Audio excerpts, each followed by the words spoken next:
Sobre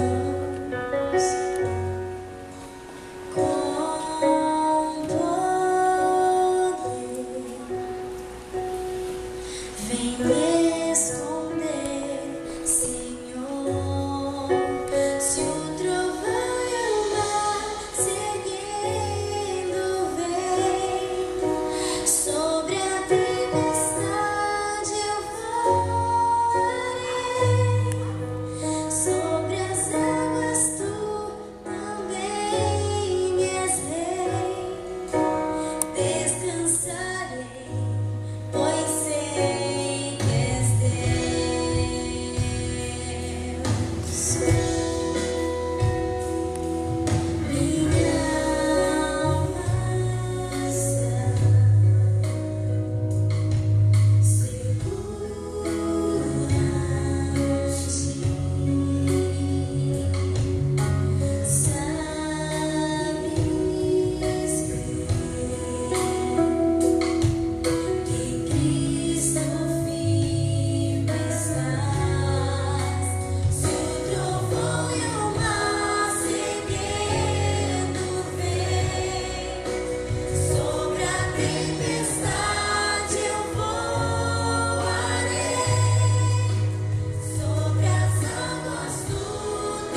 Glória a Deus, amém.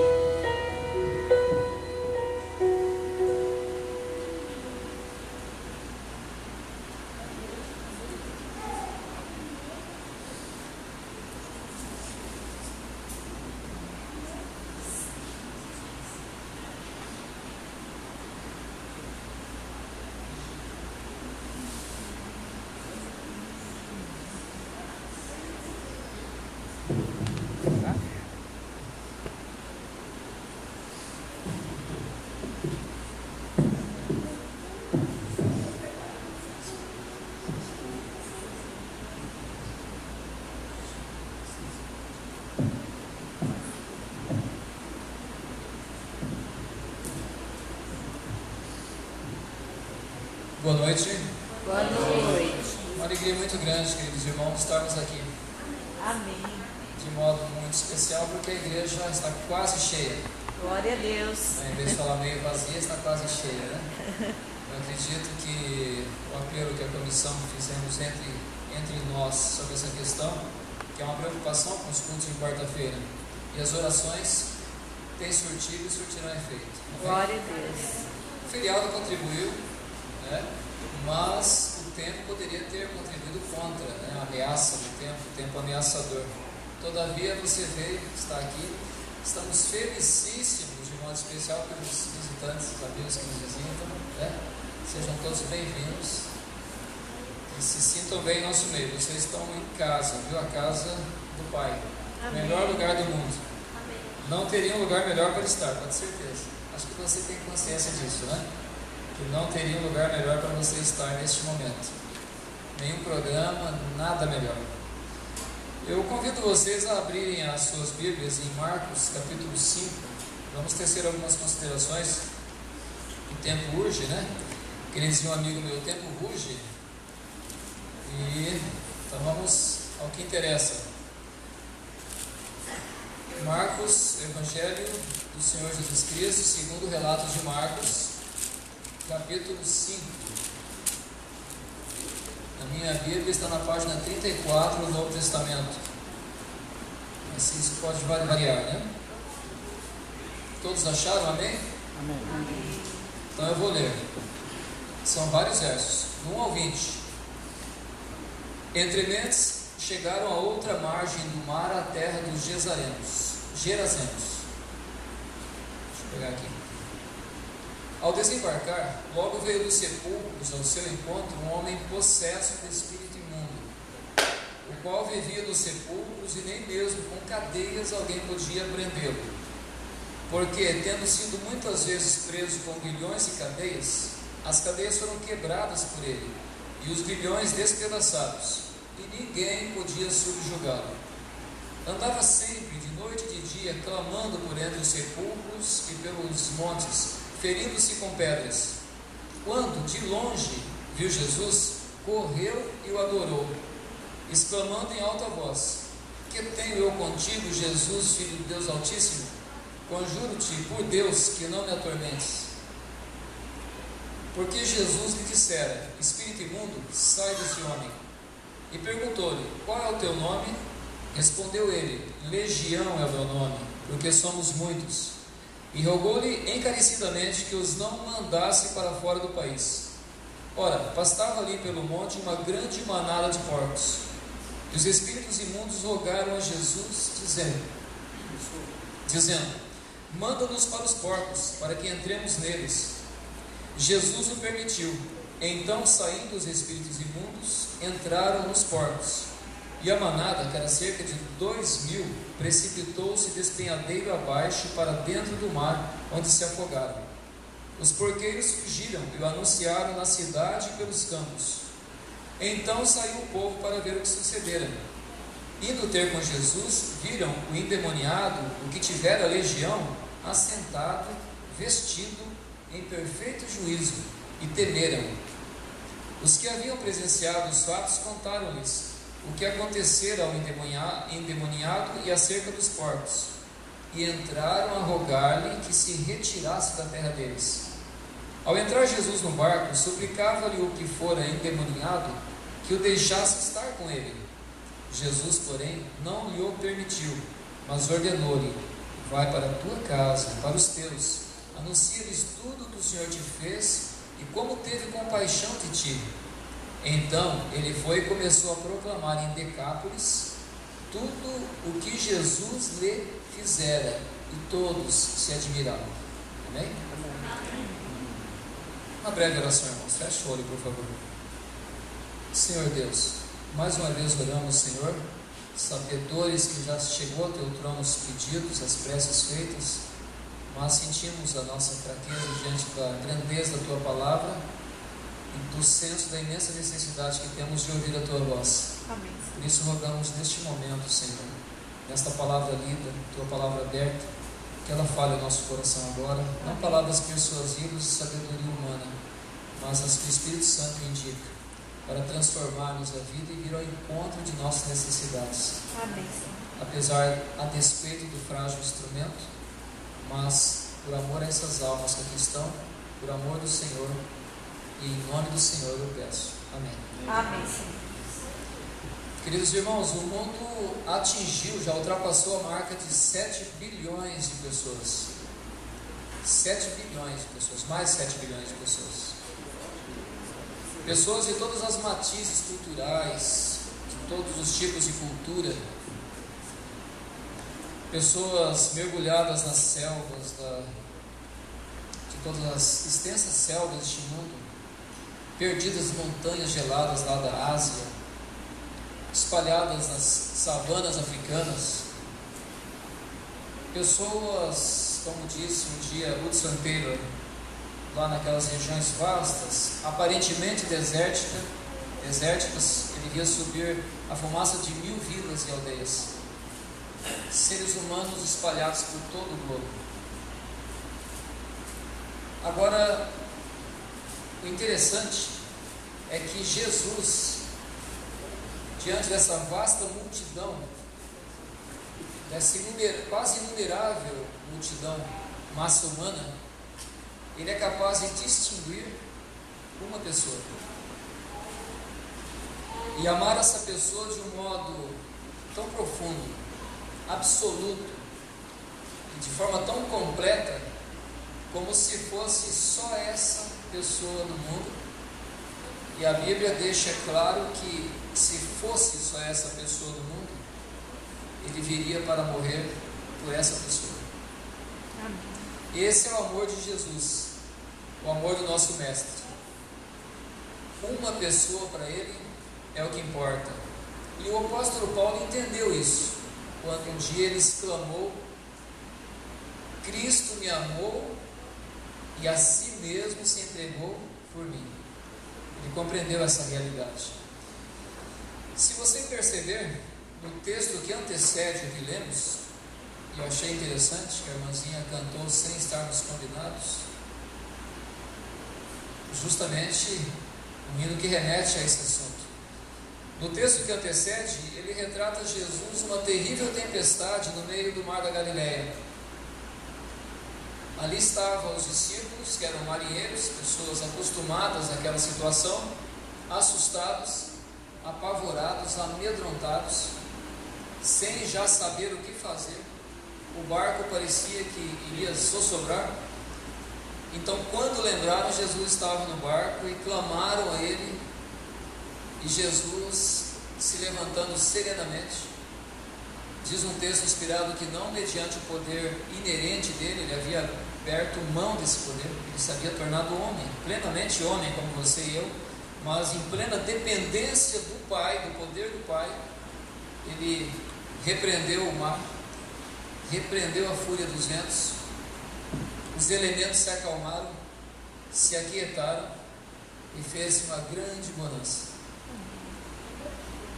Mas o curioso é que eles haviam tido um dia muito cansativo, de muito trabalho, multidões e multidões assediando Jesus, desde a madrugada. E agora essa situação noturna, uma noite trevosa, de tempestade, de muita ansiedade. Jesus, ao invés de rumar o barco para Cafarnaum, que era o quartel-general dos seus labores, do seu ministério, ele toma um rumo diferente. o barco embica na direção oriental do lago, em direção das montanhas de Golã, em direção de Decápolis, que era uma região de 10 cidades estrangeiras ou gentias, para a cidade de Gadara. E ao desembarcar ali, Jesus desembarca num grande despenhadeiro que tinha ao seu sopé um cemitério. E eis que vem ao encontro dele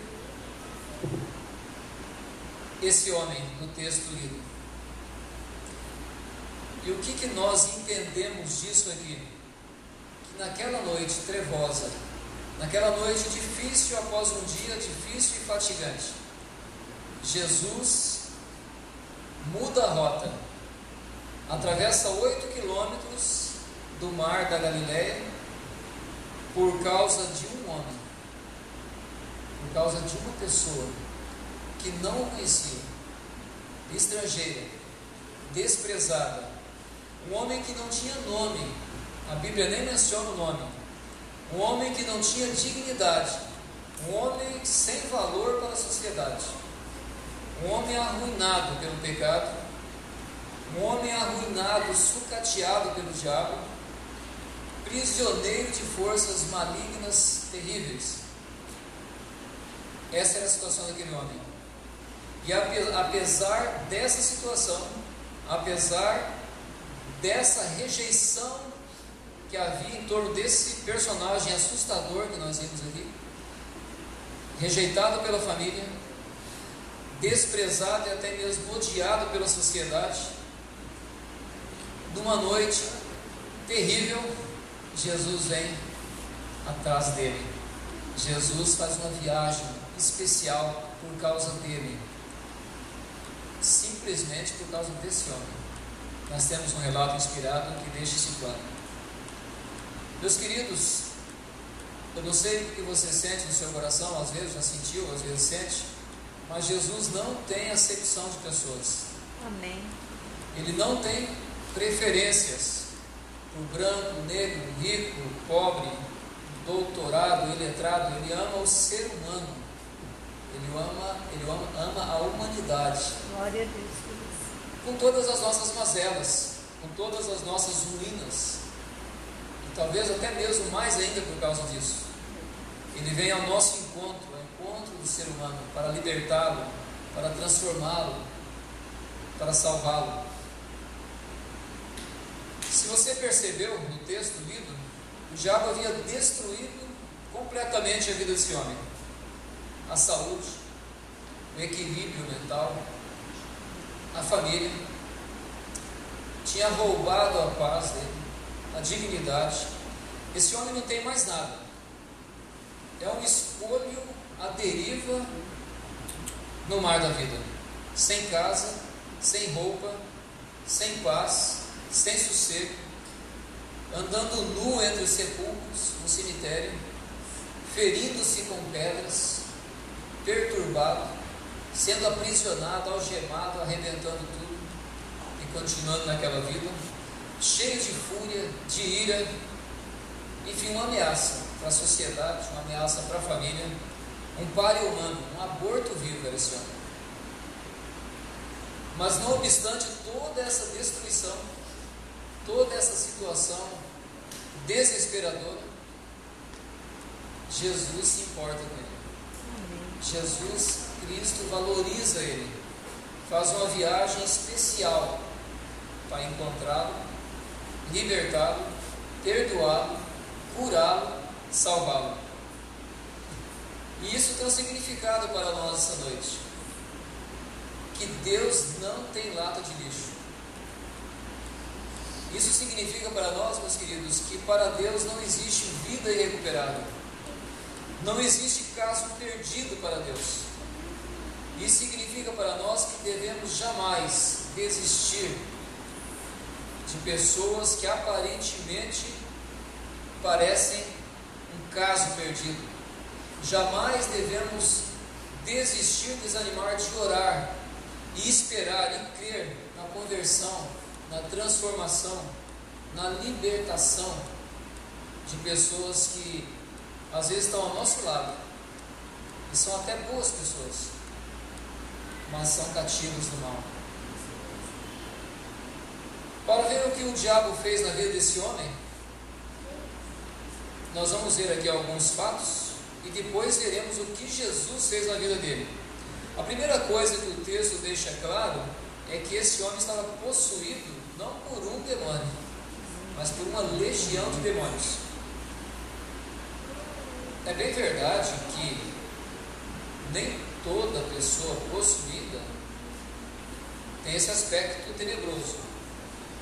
Nós criamos uma imagem de possessão baseada nos filmes hollywoodianos, ou mesmo um texto como esse, de pessoa que revira os olhos, que fala pelo canto das bocas, fala palavras ininteligíveis, culturais, Roswolfenha, esse tipo de coisa.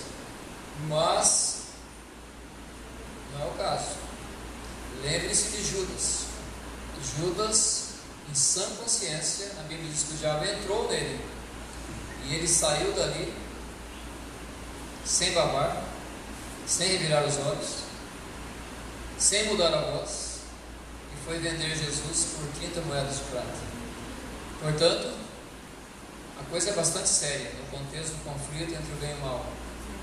Existe muita gente de cabelinho arrumado, terno bem passado, bem cortado, sapatos lustrosos, escritórios elegantes, que por amor ao dinheiro, à ganância, podem não apresentar esse aspecto de possessão, mas vendem o Senhor Jesus e estão possessos tanto quanto. E quando Jesus chega nesse homem, nesse estado assustador, amedrontador, imagina os discípulos querendo fugir de volta para o barco. Jesus pergunta qual é o seu nome, e ele diz que é Legião, porque somos muitos. Mas quem responde, é interessante que o texto fala que ele correu para adorar Jesus. Um lampejo de consciência mínimo que havia na mente dele, dominado pelos demônios, fez-o correr em direção a Jesus, e o poder de Jesus o atraiu, e ele se lançou de joelhos.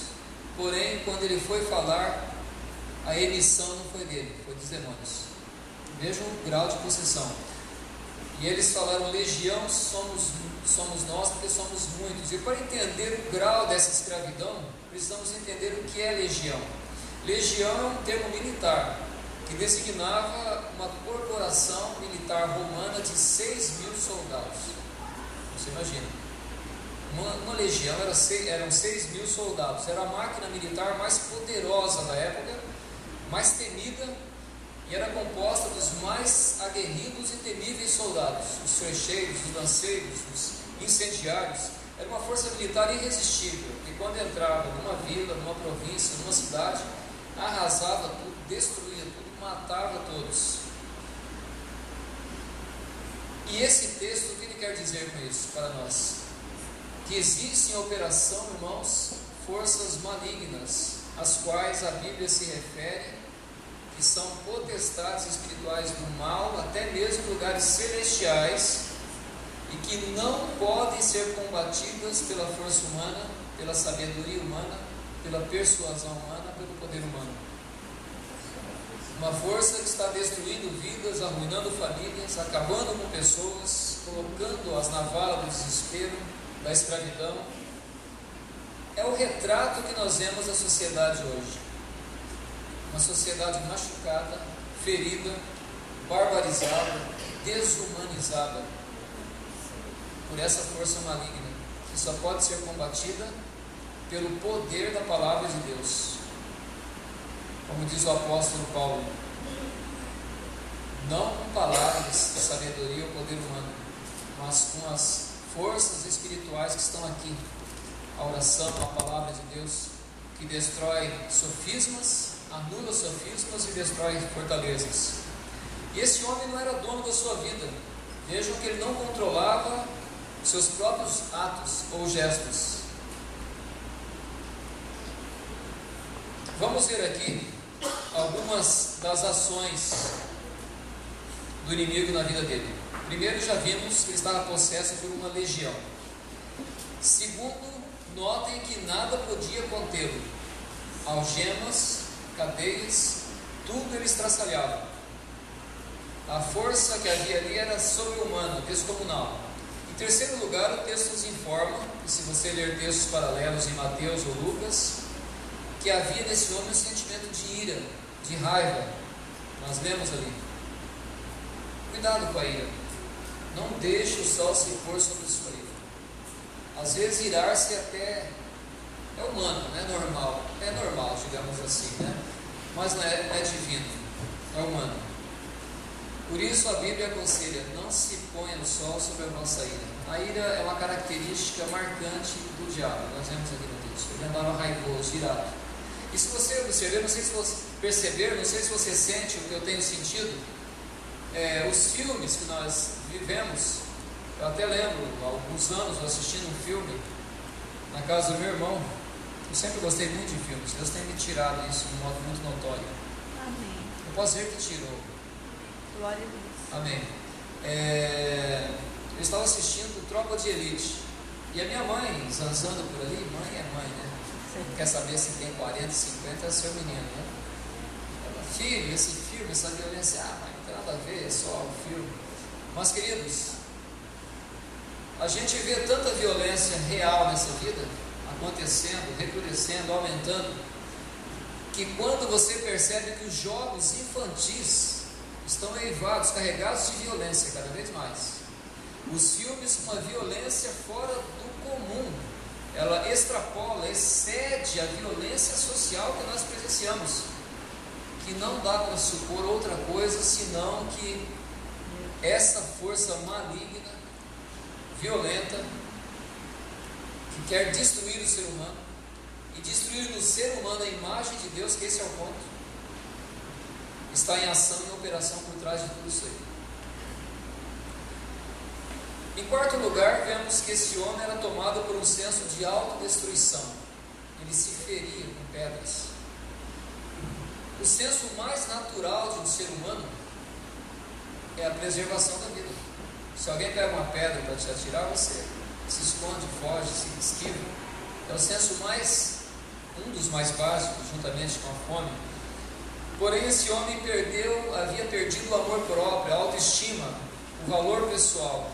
E é assim que o diabo continua fazendo, de um modo talvez mais sutil.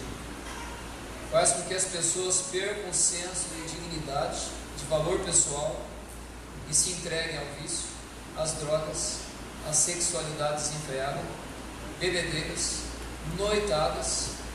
E quando eu falo noitadas, eu penso nos nossos adolescentes, nossos filhos, que se não estão em noitadas lá na balada, avançam madrugada dentro, no celular, na internet.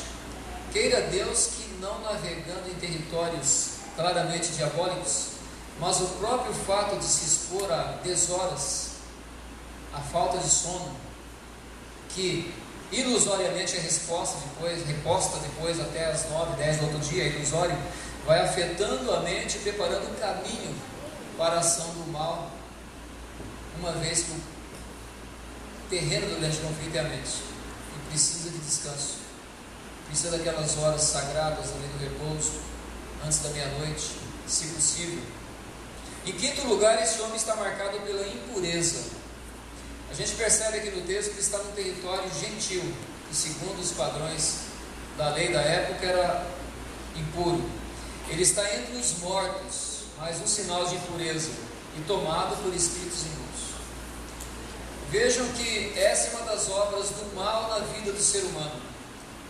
Ele vai destruindo a percepção, vai tirando da visão o que é puro, o que é bonito, o que é santo, o que é perfeito, e vai empurrando as pessoas para a impureza, para a imundícia.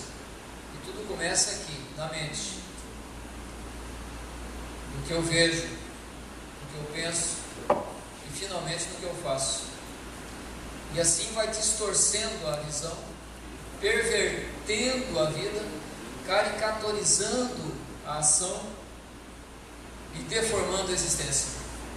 E nós todos, de modo especial jovens, estamos expostos a isso, a essa pressão que leva para essa tendência. E nós, mais maduros, casados, eu já ouvi até entre nós, até em ambiente cristão, que se é casado entre quatro paredes vale tudo. É o espírito maligno pervertendo. E isso vai trazendo, caminhando para o outro passo que nós percebemos aqui. Esse homem não tinha sossego, ele tinha um tormento existencial, uma vida que o impelia para lá e para cá, não deixava ele em paz, fazia com que ele fosse para o deserto, para o meio dos cemitérios, uma vida angustiada, sem equilíbrio, sem descanso. E esse homem, enfim, é um retrato do que o inimigo quer fazer com o ser humano, se você der margem para ele, se você permiti-lo. Ele quer levar para o fundo do poço, destruir a vida, destruir a harmonia, a honra, o nome, a dignidade, a família, destruir a alma. E o que a sociedade fazia por esse homem? Duas coisas. Primeiro, desistiu dele. As instituições humanas, elas são boas, necessárias, estão aí para ajudar. Mas diante de certas situações, muito pouco elas podem fazer. Por exemplo, aqui estava um caso da necessidade de assistência espiritual, mais do que assistência social. Aqui estava um caso, e nós temos muitos casos, e é o caso da humanidade, e é o meu caso, que precisamos das armas primeiramente espirituais, a oração, a Bíblia. E a segunda coisa que a sociedade fez com ele foi prendê-lo, tentar contê-lo à força, usando algemas, que não adiantava muito. Tendo esse quadro diante de nós exposto, irmãos, a conclusão óbvia que nós chegamos é que só Jesus Cristo pode trazer libertação e esperança para o ser humano, como pessoa e para a humanidade. Só Jesus pode trazer esperança para uma vida que foi marcada pelo pecado, que foi ferida, arruinada, sucateada por forças maiores do que a da própria pessoa. Mas talvez você pense assim, mas e aquela pessoa que parece tão bem, tudo está indo bem na vida, lá no topo da pirâmide social, universidade das melhores, carro dos melhores, tudo que toca vira dinheiro.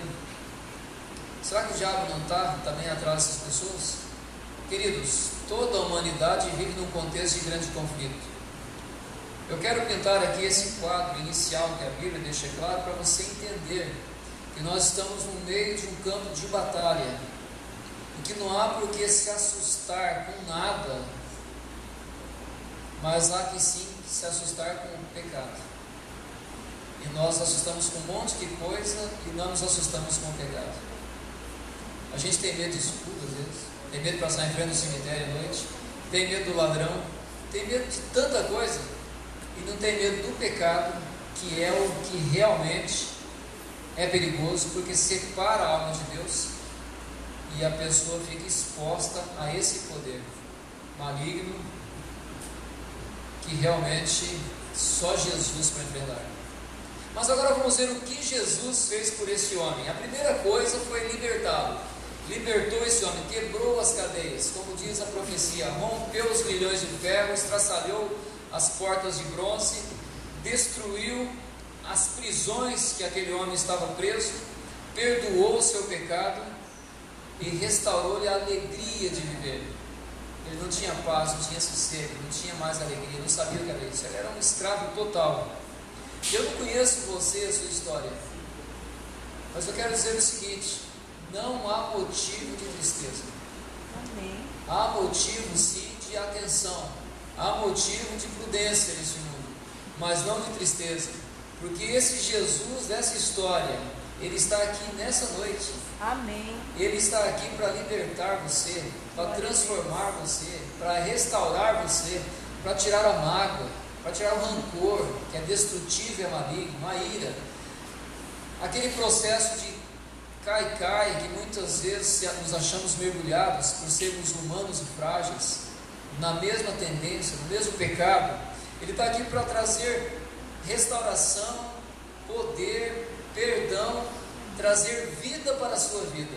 Amém. E Ele é o mesmo, Ele não mudou. E a segunda coisa que Jesus fez por esse homem foi trazer dignidade a ele. restaurar a dignidade. Você vai notar aqui no texto que depois ele estava assentado aos pés do Senhor. Um homem que não parava, um homem desassossegado, sem paz, que vivia correndo, andando, se machucando, nu, não parava. Já conheceu a gente assim? Tem gente que não tem sossego, né? Tem gente que não consegue parar. Alguma coisa está errada. Existe temperamento, claro, mas se é muito, algo está errado. E agora ele está aqui sereno, calmo, aos pés de Jesus. O interessante, que vale a pena observar também, notem isso, que agora esse homem está vestido. Você percebeu como Satanás quer deixar as pessoas nuas? Quer expô-las? Já perceberam como a sensualidade anda solta no ar? Na TV, nos outdoors? Já perceberam que a nossa sociedade tem uma tendência de, para atrair as pessoas, é uma questão até cultural, usar a sensualidade?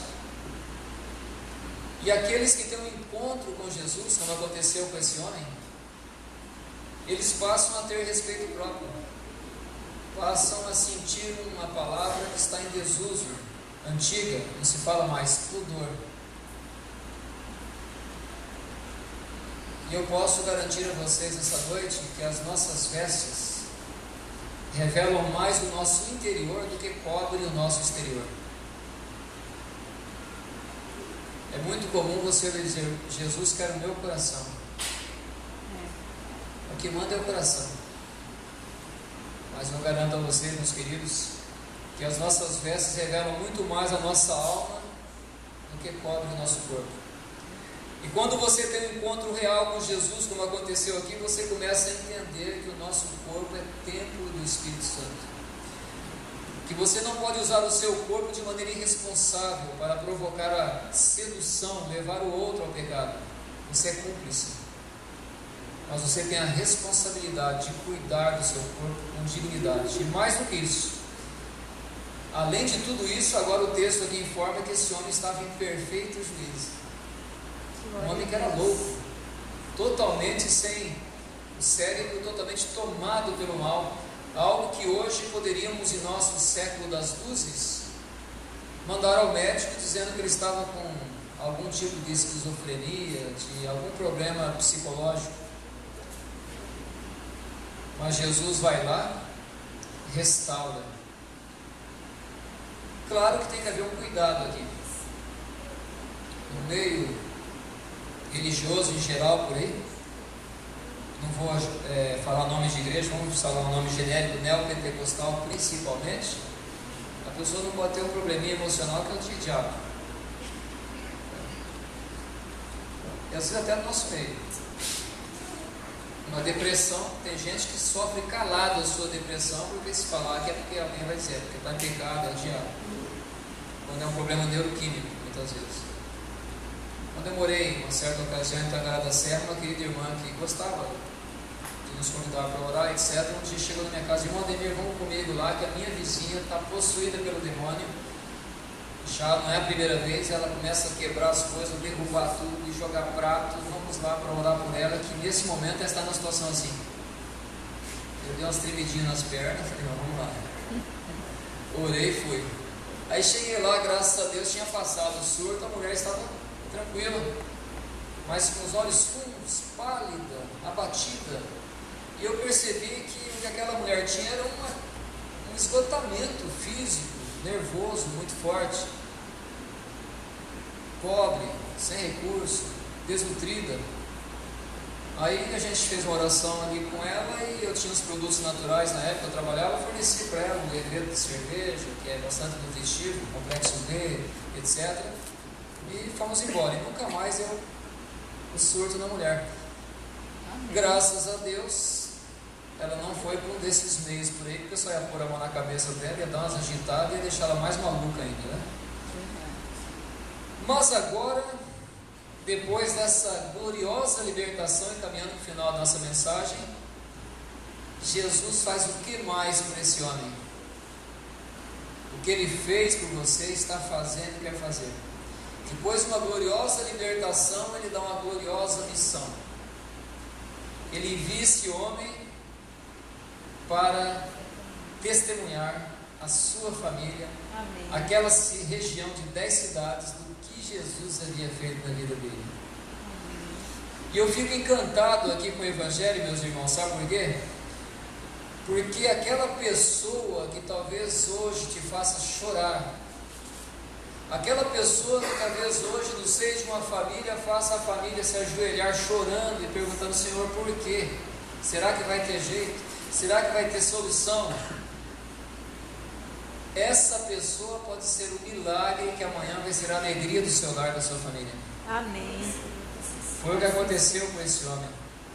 O instrumento do mal, o instrumento do diabo, se torna agora um instrumento de Deus. Amém. Um missionário para a sua família, para a sua terra, para aquelas 10 cidades de Decápolis. Agora, o que me intriga aqui é que esse texto é cheio de pedidos. E se você observar, os demônios são os primeiros a fazerem pedidos. Alguém já disse que os demônios oram também. Eu acho que não. Mas um dia Jesus falou: Pedro, se cuida. O diabo pediu para cirandar você. É como se ele tivesse chorado, né? Pediu a Deus para... Deixa eu pegar, sacudir o Pedro, e o Pedro está aí por interesse. Deixou o barquinho dele, mas está te seguindo porque acha que vai ganhar mais depois, vai tomar o reino. Deixa eu sacudir ele. E foi sacudido e a coisa pegou. Mas Jesus falou: eu orei por ti para que você não caia. Pedro quase caiu, mas a oração de Jesus prevaleceu, né? Amém. E assim tem acontecido na sua vida. Se você está aqui nessa noite, é porque a oração de Jesus lá em João 17, 16 está valendo para você. Amém. Se você está aqui é porque foi feita uma obra de libertação tão real quanto foi feita na vida desse homem. Glória. Porque quer queira, quer não, talvez não nesse grau de possessão, mas todos nós um dia estávamos no reino das trevas. Estávamos lá, talvez não tão sucateados, mas estávamos prisioneiros de poderes maiores que o nosso. E hoje estamos aqui. Mas o que me intriga é que eles fizeram 3 pedidos, os demônios. Primeiro, rogaram que não viesse atormentar-nos no tempo. Ou seja, vai ter um tempo que eles serão destruídos. Eles sabem disso. A volta de Jesus. Segundo, rogaram que não mandasse para fora do país. E terceiro, rogaram que fosse mandado para os porcos. E alguns adventistas não comem porco por causa dessa cena aqui. Não, nada a ver com isso. A questão do porco é lá de trás, é uma lei de saúde, e Jesus veio transformar o homem, não o porco. E ele não mandou nos porcos, porque talvez tenha um pouco a ver, porque não o porco não ficou imundo ali nesse momento. É porque era imundo e Jesus permitiu. Porque não seria um prejuízo, seria um ganho. Embora entenderam que foi um prejuízo. Tanto é que expulsaram Jesus dali. Agora, o curioso é que Jesus atendeu todos os pedidos dos demônios. Não destruiu eles, não mandou para fora do país e permitiu que fossem nos porcos. 2.000 porcos que foram mortos.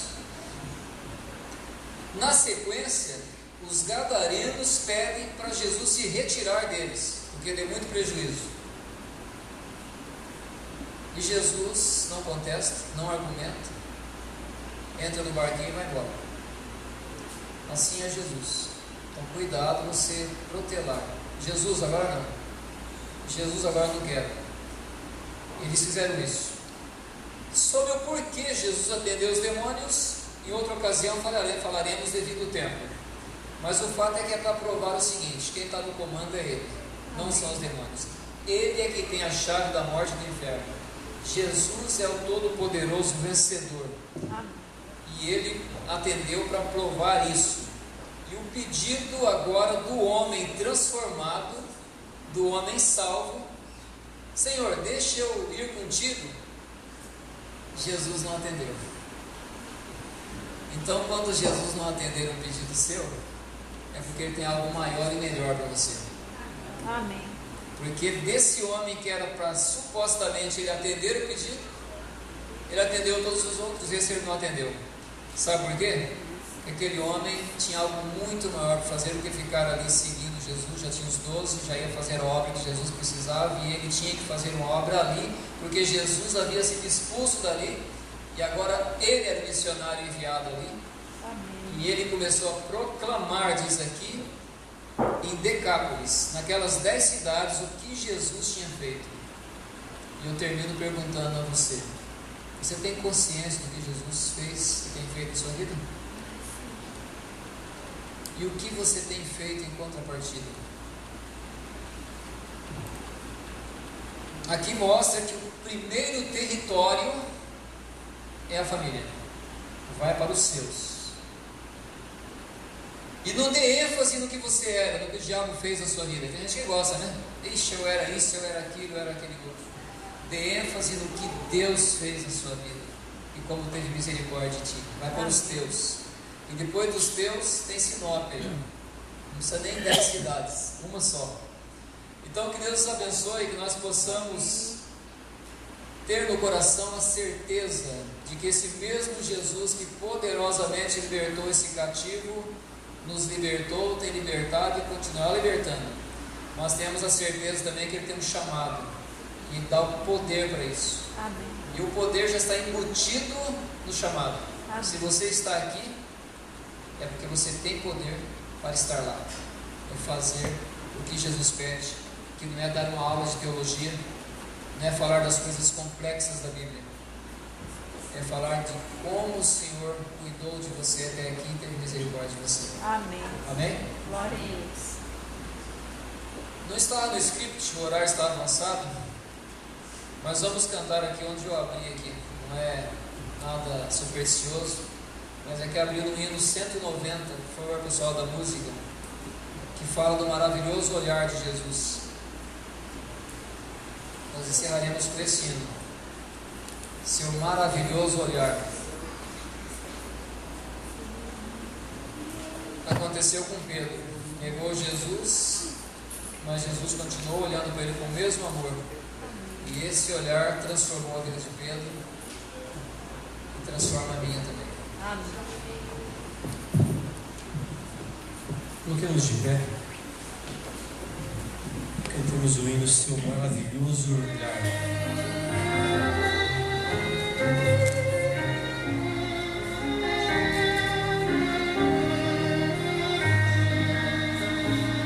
Enquanto eu estarei olhando cada um de nós, para que Deus continue nos transformando, nos salvando, nos enviando.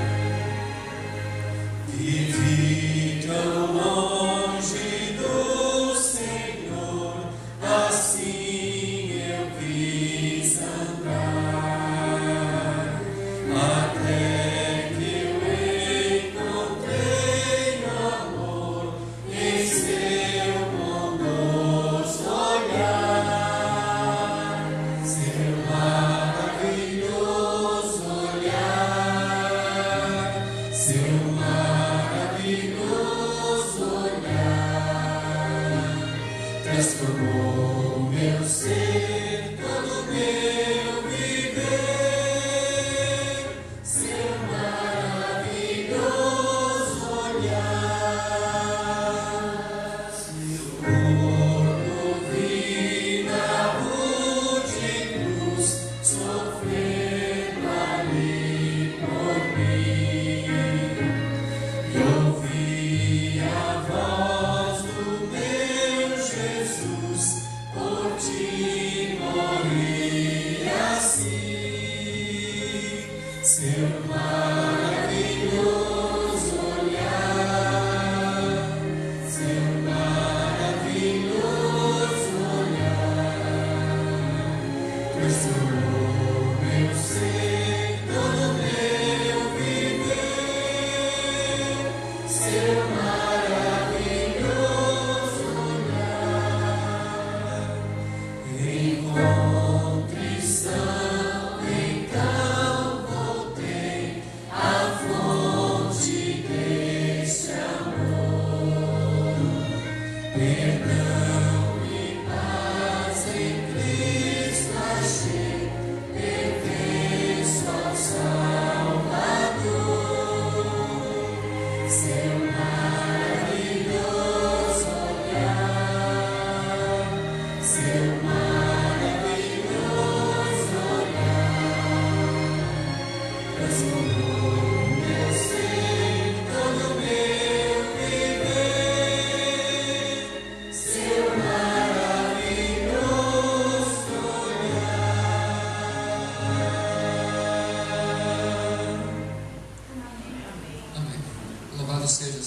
santo e grande nome, esse olhar de amor que o Senhor, desde os tempos eternos, tem postos sobre nós, teus filhos. Amém. Obrigado, Senhor, pelo valor de uma alma apenas, já seria motivo para o Senhor vir a este mundo e morrer por ela. Isso parece tão retórico, Senhor, mas a Tua palavra afirma que é verdade, nós cremos nisso. Obrigado, Senhor, porque aqui estamos, e se aqui estamos é porque um dia o Senhor nos resgatou. O Senhor nos tirou das trevas e nos trouxe para a Tua maravilhosa luz. Amém. Continue com esse olhar de amor sobre nós, Senhor. Temos certeza que continuarás, mas ajuda-nos a ter nossos olhares voltados para o Senhor também. Amém. A vida não é fácil, tem seus desafios, mas ajuda-nos a, como diz aquele hino, ter os pés na terra, mas os olhos no céu. Leva-nos cada um de volta aos nossos lares, Senhor, com essa mensagem no nosso coração. Mas se tudo for esquecido, fique uma certeza, a certeza de que o Senhor tem todo o poder para cada momento, nos libertar de cada situação e nos levará salvo até o porto seguro. Obrigado por essa certeza, Senhor. Nós agradecemos, em nome de Jesus. Amém.